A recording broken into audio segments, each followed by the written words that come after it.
प्रिय विद्यार्थियों, आज हम आपको केमिस्ट्री के फर्स्ट पेपर के बारे में अध्ययन करेंगे। जैसा कि आप जानते हैं कि इस समय अपना कोविड पेंडेमिक का माहौल चल रहा है। उस समय हमारी रेगुलर क्लासेस तो नहीं हो सकती हैं, इसलिए हम आपको ऑनलाइन मैटर भेजने की कोशिश कर रहे हैं। अतः आज हम बीएससी पार्ट 3 केमिस्ट्री के पेपर फर्स्ट इनऑर्गेनिक केमिस्ट्री का यूनिट 3 में ऑर्गेनोमेटेलिक केमिस्ट्री के बारे में अध्ययन करेंगे। मैं doctor B K. Agarwal, associate professor organic chemistry, government Lohia college Churu में पदस्थापित हूँ। हम ये जानेंगे कि ऑर्गेनोमेटेलिक केमिस्ट्री वास्तव में क्या होती है। कार्बनिक यौगिक के कार्बधात्विक यौगिक वे यौगिक हैं जिनमें कम से कम एक कार्बन समूह धातु से सीधे कार्बन के माध्यम से मेटल कार्बन बंध बनाकर जुड़ा होता है। या हम दूसरे शब्दों में इसको कह सकते हैं कि यौगिक जिनमें धातु कार्बन बंध पाया जाता है,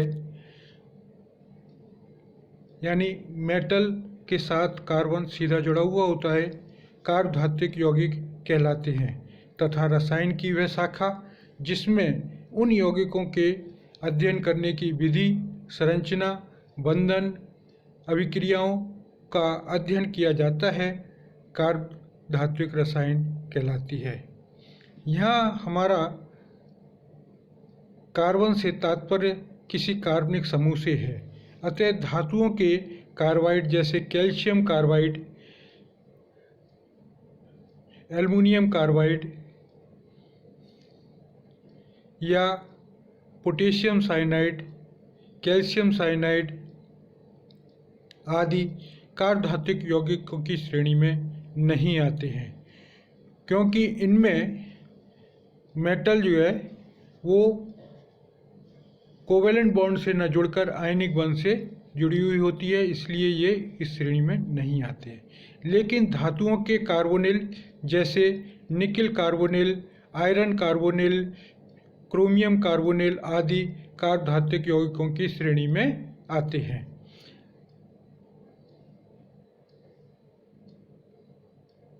कार्बधात्विक यौगिकों के कुछ अन्य एग्जाम्पल्स हैं diphenyl zinc, methyl magnesium bromide, trimethyl aluminium, phenyl lithium, trimethyl borane. ये उपरोक्त सभी कार्बधात्विक यौगिक कहलाते हैं। इसी प्रकार कुछ ऐसे यौगिक हैं जो देखने में तो कार्बधात्विक यौगिक या ऑर्गेनोमेटेलिक कंपाउंड लगते हैं, लेकिन वास्तव में वे नहीं होते हैं। For example titanium isopropoxide. Titanium isopropoxide एक ऑर्गेनोमेटेलिक कंपाउंड नहीं है, क्योंकि इसमें कार्बनिक समूह धातु ऑक्सीजन बंध से जुड़े हुए होते हैं, ना कि मेटल कार्बन बंध द्वारा। ठीक इसी प्रकार इसी का एक अन्य यौगिक है phenyl titanium triisopropoxide. Phenyl titanium triisopropoxide एक कार्बधात्विक यौगिक है, क्योंकि इसमें जो फिनाइल समूह है वो टाइटेनियम से डायरेक्ट जुड़ा हुआ है, अर्थात टाइटेनियम डैश कार्बन बंध द्वारा जुड़ा हुआ है। अब हम ऑर्गेनोमेटेलिक कंपाउंड्स की हिस्ट्री या अकरेंस, या दूसरे शब्दों में कह सकते हैं कि इसके बारे में जनरल इंट्रोडक्शन क्या है। तो सर्वप्रथम 1827 में डेनमार्क के वैज्ञानिक W.C. जायसे ने एक ऑर्गेनोमेटेलिक कंपाउंड्स बनाया जो कि एथीन का प्लेटिनम संकुल था। इसे जायसे लवण के नाम से भी जानते हैं। इसका सूत्र है C2H4 PtCl3 बड़ा ब्रैकेट प्लस Cl। इसके बाद 1849 में फ्रैंकलिन नामक वैज्ञानिक ने एक अन्य ऑर्गेनोमेटेलिक कंपाउंड्स बनाया, di ethyl zinc C2H5 whole twice Zn, जिसे हम फ्रैंकलिन रिएजेंट के नाम से जानते हैं। इसका उपयोग ऑर्गेनिक कंपाउंड्स में उच्च एल्कीन बनाने में किया जाता है। इसके बाद 1950 में एक फ्रेंच वैज्ञानिक विक्टर ग्रिग्नार्ड ने एक बहुत ही इम्पोर्टेंट ऑर्गेनोमेटेलिक कंपाउंड्स RMGX यानी मिथाइल मैग्नीशियम ब्रोमाइड नामक ऑर्गेनोमेटेलिक कंपाउंड्स बनाया। इस कार्बधातुक यौगिक के खोज से कार्बनिक संश्लेषण अर्थात ऑर्गेनिक सिंथेसिस के लिए बहुत ही उपयोगी खोज साबित हुई और इस खोज के लिए उनको नोबेल प्राइज़ दिया गया। ये नोबेल प्राइज़ 1912 में दिया गया था। इसके बाद 1951 में फेरोसिन नामक कंपाउंड्स ऑर्गेनोमेटेलिक कंपाउंड्स की खोज की गई। इसके बाद तो एक श्रृंखला ही प्रारंभ हो गई जो ऑर्गेनिक मेटेलिक कंपाउंड्स के बारे में जो है बताते हैं। इसके बाद जो नेक्स्ट टॉपिक है हमारा जो है नोमेनक्लेचर, यानी जो ऑर्गेनोमेटेलिक कंपाउंड्स हैं ये बहुत ही जटिलता या विविधता रखते हैं, जिसके कारण इनके नामकरण में काफ़ी समस्या आती है जो है, या दूसरे शब्दों में कह सकते हैं कि काफ़ी मुश्किलात आती हैं। फिर भी कुछ साधारण ऑर्गेनोमेटेलिक कंपाउंड्स का नामकरण दिया गया है जिसको IUPAC द्वारा दिया गया है। IUPAC क्या है? International union of pure and applied chemistry, जिसने प्रारंभ में जो है ऑर्गेनिक कंपाउंड्स का नामकरण किया था, बाद में जो है ऑर्गेनोमेटेलिक या इनऑर्गेनिक कंपाउंड्स का भी नामकरण किया। इसके लिए कुछ नियम बताए उन्होंने। सर्वप्रथम नियम था, यदि कार्बधातुक यौगिक केवल कार्बनिक मूलकों का ही बना होता है तो मूलकों के नाम को अंग्रेजी वर्णमाला के क्रम में धातु से पहले लिखते हैं तथा बाद में धातु का नाम बिना रिक्त स्थान छोड़े लिखा जाता है तथा मूलकों की संख्या उपसर्गों या प्रीफिक्स द्वारा प्रदर्शित की जाती है। प्रीफिक्स का प्रयोग निम्न प्रकार से किया जाता है जो है, यदि धातु कार्बन के मध्य बंद हो तो समूहों के लिए, यदि धातु कार्बन के बंद एक से अधिक समूह हैं तो उनके लिए डाई, ट्राई, 2 के लिए डाई, 3 के लिए ट्राई आदि प्रीफिक्स का प्रयोग किया जाता है। अब कुछ एग्जाम्पल्स हम लेते हैं जो कॉमन ऑर्गेनिक मेटेलिक कंपाउंड्स हैं जो है C6H5Na phenyl sodium, C2H5 whole twice Mg dimethyl magnesium, CH3 whole thrice Al trimethyl aluminium, C2H5 CH3 whole twice Sn diethyl dimethyl tin. यहाँ पे हम देखते हैं कि जो अल्फ़ाबेटिक क्रम में जो एल्काइल समूह अल्फ़ाबेटिक क्रम में पहले आता है उसको हम पहले लिखते हैं। जैसे यहाँ पर जो है मिथाइल बाद में आएगा, इथाइल यानी ई जो है पहले आएगा, इसलिए डाईइथाइल डाईमिथाइल टिन इसका नाम होगा। इसी प्रकार से एक अन्य कंपाउंड है जो है C6H5 ब्रैकेट्स में C2H5Mg इथाइल फिनाइल मैग्नीशियम। इसका नाम भी उसी तरीके से लिखेंगे क्योंकि फिनाइल जो है बाद में P बाद में आता है, E पहले आता है, तो इसलिए इथाइल फिनाइल मैग्नीशियम। इसके बाद दूसरा अगला पॉइंट है, यदि धातु कार्बन बंध अस्थानिक यानी डीलोकलाइज बंध हो, यदि धातु कार्बनिक बंध अस्थानिक या डीलोकलाइज बंद हो तो 2 के लिए बिस, 3 के लिए ट्रिस और 4 के लिए टेट्राकिस का प्रयोग किया जाता है।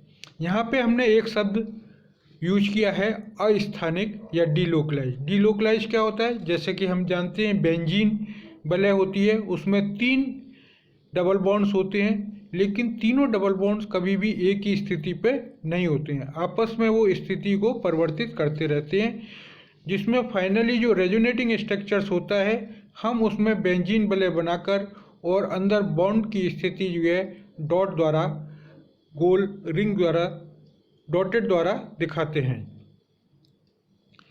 इसके लिए एग्जाम्पल्स है C5H5 होल ट्वाइस Fe, जिसको कॉमनली हम जो है फेरोसिन भी कहते हैं, लेकिन इसका IUPAC नाम है क्योंकि इसमें 2 साइक्लोपेंटाडाइनाइल समूह हैं।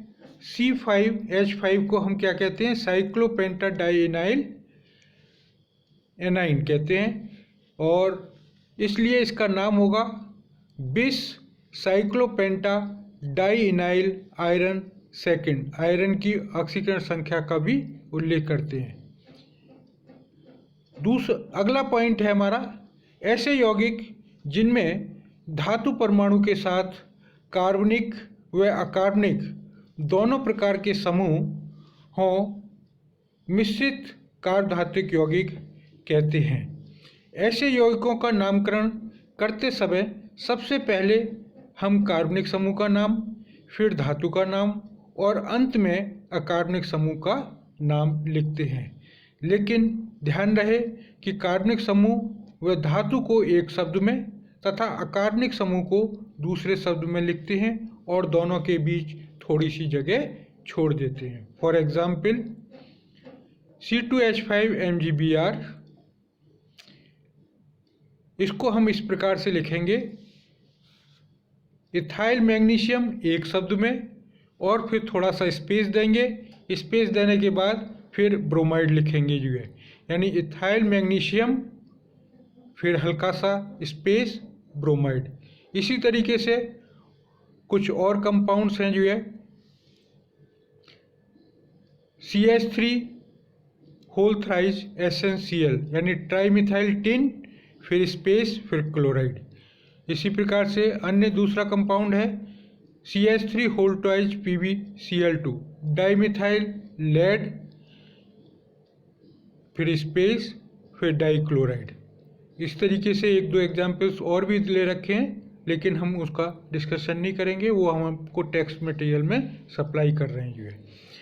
तीसरा या अगला पॉइंट है जिन ऑर्गेनोमेटेलिक कंपाउंड्स में हाइड्रोजन व कार्बनिक समूह पाए जाते हैं, तो ऐसे यौगिकों का नामकरण करने के लिए हाइड्रोजन के लिए हम हाइड्रिडो शब्द का प्रयोग करते हैं। हाइड्रोजन के लिए हाइड्रिडो शब्द का प्रयोग करते हैं। हाइड्रिडो शब्द का कार्बनिक समूहों के साथ वर्णमाला क्रम में धातु के नाम से पूर्व रखते हैं, अर्थात यदि कोई इथाइल समूह है तो वो हाइड्रिडो से पहले आएगा, और यदि कोई मिथाइल समूह है या फिनाइल समूह है तो वो हाइड्रिडो से बाद में आएगा। For example CH3 C2H5 SbH, Sb क्या है? यहाँ एंटीमनी है। इसका क्या नाम होगा? इसका नाम होगा इथाइल हाइड्रिडो मिथाइल एंटीमनी, यानी इथाइल पहले आएगा, फिर हाइड्रिडो आएगा और फिर मिथाइल आएगा, क्योंकि अल्फ़ाबेटिक क्रम में E पहले आता है, H उसके बाद में और M उसके बाद में। तो इस प्रकार इसका नाम हो जाएगा इथाइल हाइड्रिडो मैग्नीशियम एंटीमनी। एक और एग्जाम्पल लेते हैं हम जो है C6H5AsH2। यहाँ हम देखते हैं कि 2 हाइड्रोजन है, तो 2 हाइड्रोजन के लिए हम जो है क्या यूज करेंगे? डाई हाइड्रिडो, चूँकि H और दूसरा समूह है हमारा फिनाइल, चूँकि फिनाइल का P बाद में आता है, H पहले आता है, तो इसलिए हाइड्रिडो समूह को पहले लिखेंगे जो है, फिर उसके बाद फिनाइल और अंत में मेटल का नाम लिखेंगे जो है। तो क्या नाम हो जाएगा इसका? Di hydrido phenyl arsenic. इसके अलावा जो हमने ऊपर नाम दिए हैं, कुछ अन्य नामकरण भी जो है दिए जाते हैं त्रिसंयोजी यानी ट्राइवेलेंट या चतुर्संयोजी टेट्रावेलेंट्स मेटल्स के लिए जो है। फॉर एग्जाम्पल, उपयुक्त नामकरण के अतिरिक्त त्रिसंयोजी borane, phosphorus, arsenic, antimony, bismuth तथा चतुर्संयोजी टेट्रावेलेंट टिन, जर्मेनियम,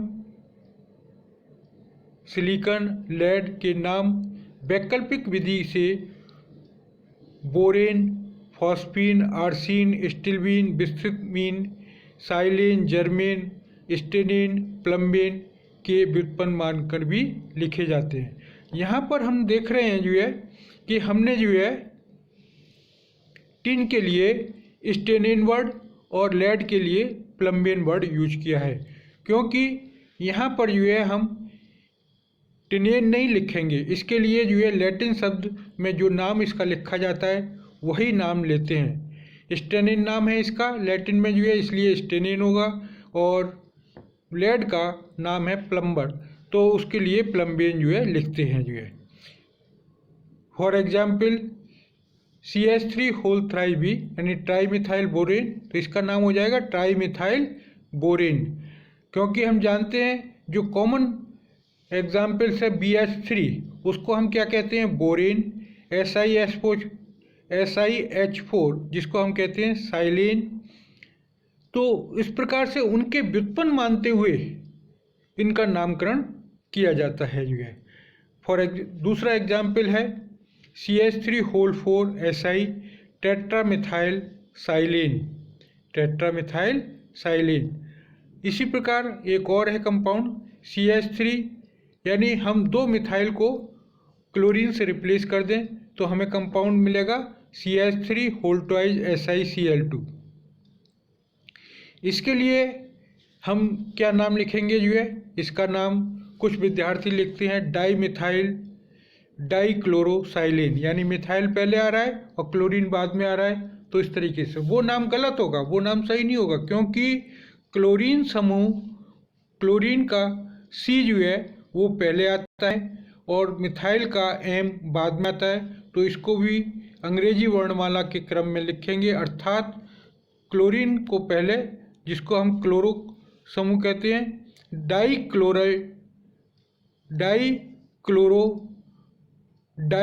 डाईमिथाइल साइलेन, तो इसका सही नाम क्या होगा, डाईमिथाइल साइलेन।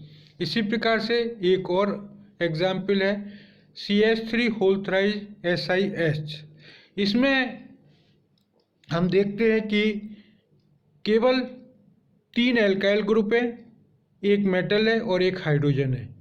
तो हम हाइड्रोजन के लिए यहाँ पे हाइड्रिडो वर्ड नहीं यूज करते हैं, यहाँ पर जो है इसको साइलेंट रखा जाता है, क्योंकि जिस प्रकार से हम SiH4 को साइलेन बोलते हैं, उसी तरीके से यहाँ पर हम H का नाम नहीं लिखेंगे, केवल इसका नाम लिखेंगे ट्राईमिथाइल साइलेन। एक और एग्जाम्पल है C6H5 whole twice C2H5 CH3 germanium. यहाँ हम देख रहे हैं कि 3 अलग अलग एल्काइल ग्रुप हैं, 3 अलग अलग जो है कार्बनिक समूह हैं, एक है फिनाइल, दूसरा है इथाइल और तीसरा है मिथाइल।